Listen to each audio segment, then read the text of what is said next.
안녕하세요. 혹시 그런 경험 있으세요? 갑자기 온몸이 막 미친 듯이 가렵고 피부가 막 부풀어 오르는 거요? 네, 그게 바로 두드러기인데요.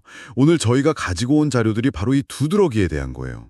병원, 그러니까 양방에서는 어떻게 보고 또 한의원, 한방에서는 어떻게 접근하는지, 그리고 우리가 평소에 어떻게 관리하면 좋을지 이런 정보들을 좀 자세히 살펴보려고 합니다.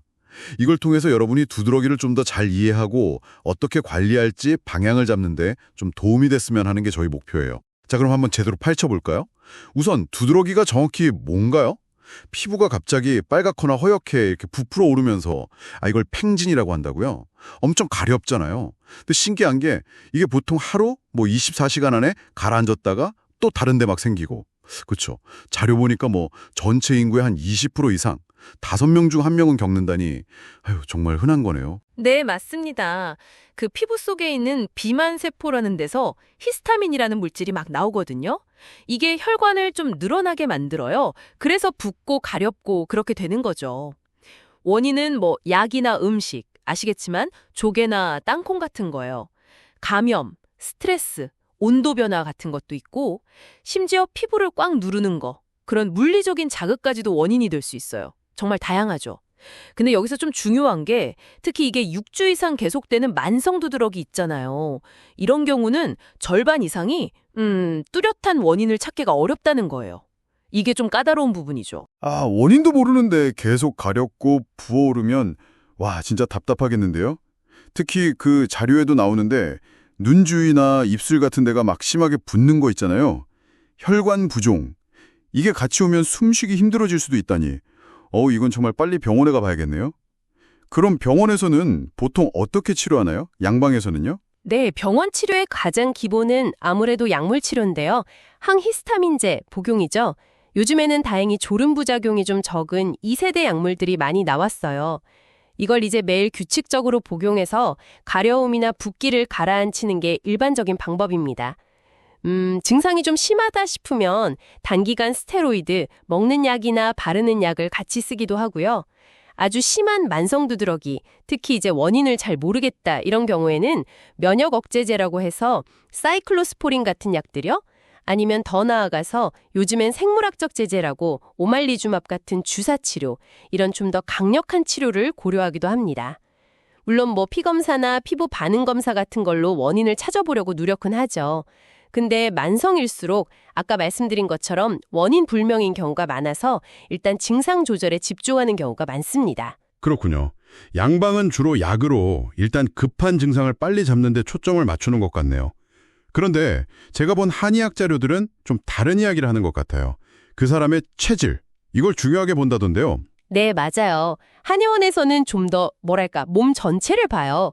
그 사람의 체질과 현재 몸 상태, 균형 이런 걸 중요하게 생각하거든요. 그래서 쓰는 한약도 보면 항알레르기나 항염증 효과가 있는 약재들을 그 사람에 맞게 배합해서 처방합니다.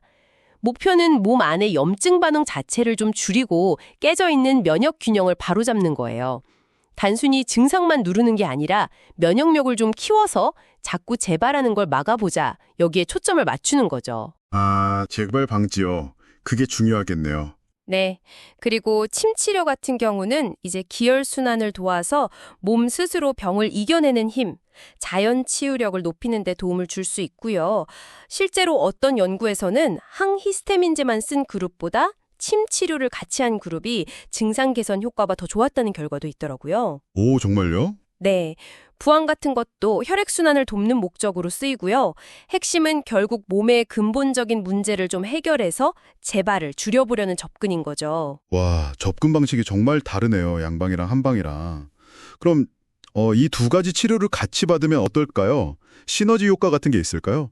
자료들을 보니까 각자 장점만 쏙쏙 뽑아서 활용할 수 있다 이런 이야기가 있던데요.